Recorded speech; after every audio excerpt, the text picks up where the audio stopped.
LSU and Texas A&M, the opening line came out, and we saw the Aggies a 1.5-point favorite, which has now been bet to 2.5. A lot of people looked at that kind of cross-eyed, like what do they know that we don't know? And that makes a lot of sense, right? You hear oftentimes in sports betting, people say, oh, it's a stinky line. Well, this is a stinky line. Because you look at LSU at 5-2 and coming off a loss to Vanderbilt, all of the struggles offensively, one of only two teams in the FBS not to score 25 points against an FBS opponent, North Carolina being the other. You look on the flip side with Texas A&M, they're 7-0. They're ranked third in the country. They're 4-0 in the conference. Pretty good defensively. They run the ball really well. Marcel Reed's played exceptional football. And so you look at this, and it doesn't make a lot of sense. Like, you would think A&M would be a pretty heavy favorite in this game. And still the line is what it is. And you're starting to see a lot of people pick LSU to win this game. And so I was like, let me see if there's something I'm not seeing. Let me dig in a little deeper. Look, a lot of the metrics are there. And A&M is a good team. I don't think there's any denying that. We make picks and we get stuff wrong and we get stuff right. And look, I mean, I had LSU and Texas in the SEC championship game. I'm going to get that wrong. One thing it looks like I maybe got right was that A&M was going to have kind of a breakthrough year. I picked them 9-3. They may actually outshoot that. And there's a lot of good. They're 7-0. They're 4-0 in the conference. They're number 3 in the country. In the SP Plus, they're number 7. In the FPI, they're number 10. I share those with you because those aren't subjective rankings. Those are objective data points that these algorithms use. They're number 1 in the country in strength of record. Their strength of schedule is number 16. Their remaining strength of schedule is number 12. Their game control ranking that Honey Boo Boo and all the goofs in the hotel ballroom in suburban Dallas love to use as a talking point when they put out their rankings. Their game control ranking is number 8. So whether you look at these objective algorithmic numbers, if you look at just scores and the record that they've played, A&M's good. I'm not going to sit here and poo-poo A&M. I think they're a very good team and they should be favored. And I mean, I'll probably pick them to win the game. But as you start to peel back the layers of the onion a little bit to see, okay, why might this be more competitive through the eyes of the odds makers than what many of us think? Well, they are 7-0, but they've only played one ranked opponent. And that one ranked opponent was Notre Dame. And yes, Notre Dame is, after losing their first 2 games against Miami and Texas A&M, 2 good opponents, they've run the table so far. But A&M needed to score with 13 seconds left to win that game 41-40. 41-40. They gave up 40 points on the road to Notre Dame. Texas A&M is 4-0 in the SEC. Their wins are against Auburn, 0-4. Probably going to fire their coach. Mississippi State, 0-3.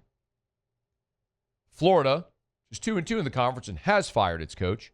And Arkansas, which is 0-3 in the conference, has also fired its coach. So 2-12 is the combined record of their SEC opponents that they've beaten. And 2 coaches have been fired already. So they haven't exactly faced the top of the league yet. That's coming, though. They played 2 road games at Notre Dame, where they gave up 40 points, and at Arkansas, where they gave up 42 points this past weekend. I know what you're going to say. Yeah, but Matt, those are good offenses and LSU isn't. You're right. Those are good offenses and LSU isn't. Objectively true. But also true is that A&M has played 2 road games, and in both of them, they gave up 40 points. The defense gave up 40 points. Marcel Reed has had a really good start to his season. Through 7 games, Marcel Reed has thrown for just under 1,800 yards, 15 touchdowns, only 4 interceptions.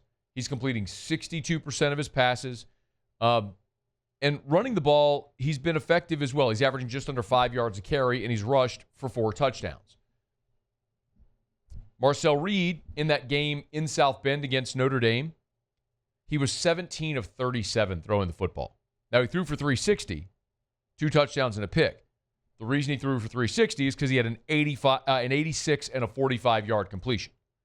So that'll skew your stats a little bit when you're 17 of 37, when one of them goes for 86 and another goes for 45. Now, they made those plays. Hat tip. They got two really good receivers. Craver, the transfer from Mississippi State, Concepcion, the transfer from NC State, are outstanding players that they got in the portal this year and clearly hit on both those guys. Not taking anything away from them.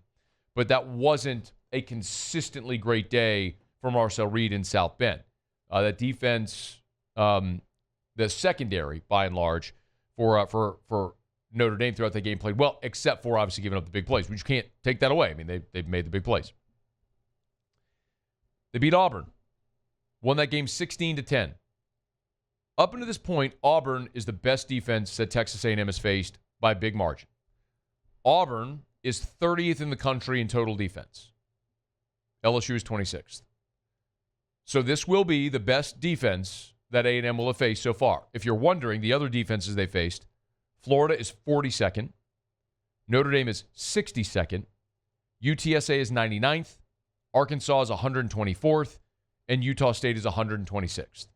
So yes, they've put up some gaudy stats offensively, but the best defense they faced all year, Auburn, held them to 16 points at Kyle Field. This is a better defense than LSU statistically, and it's in Baton Rouge at night. A&M also does not have Le'Veon Moss in this football game. Le'Veon Moss from Astruma, who is their best running back. Now, Reuben Owens is awesome. He's a former five-star, and he and Moss have identical 70 carries on the season. Moss, 389. Owens, 396. I mean, they are almost identical statistically. But Moss has been their best guy. He's not available. More of the onus on Owens. Emmitt Smith's son, E.J. Smith. They've got Amari Daniels as well. And, of course, Marcel Reed can run the football. So they're good. And they got 4 returning starters on the offensive line, which is one of the reasons I liked A&M a lot this year was that offensive line and the bevy of running backs. But they are down their best guy. There's, I'm sure you've seen, a 75% chance of rain Saturday in Tiger Stadium. And please spare me the "it never rains in Tiger Stadium" thing. It's the stupidest line. I don't know why we say that. I don't know where it came from. I don't know why we say it. It's stupid. It rains all the time. I've sat in monsoons in that stadium. It rains all the time. And it looks like it's going to rain on Saturday as well. So if you want a lower scoring game with a slogging pace of play because LSU ain't getting into no score fest with anybody, that much is clear, you might prefer a game in the rain where it might be harder to move the football. It'll make it harder for LSU, yes, but it'll make it harder for Texas A&M too. And there's history on your side as well. Texas A&M, as we all know, has not won in Tiger Stadium since they joined the league in 2012. They've lost every trip here since they joined the league. It's been obviously the odd number of years. 13, 15, 17, 19, 21, 23. They're 0-6 in Tiger Stadium since joining the league. That's a lot of data points that can factor into why the odds makers think this one's going to be closer than maybe you and I on its face might think. I think A&M's the better team. They've obviously had the better start to the season. But I also think that the Aggies on Saturday still have a lot to prove. And it is a great opportunity for Texas A&M to show that they're not the team that they've been since they joined the league, which is one that sometimes gets off to a hot start like they did a year ago. Remember, when they beat LSU, they were the last remaining unbeaten team in the league, and all they did from that point on was lose 4 or 5. They went 8-4, lost the bowl game, finished 8-5. So you look at what they have now. At LSU, at Missouri, home against South Carolina, Samford, and then at Texas. They have 3 ranked road opponents coming up in the final 5 games. You find out all you need to know about A&M and if they're an actual national championship contender. And it starts Saturday night in Tiger Stadium.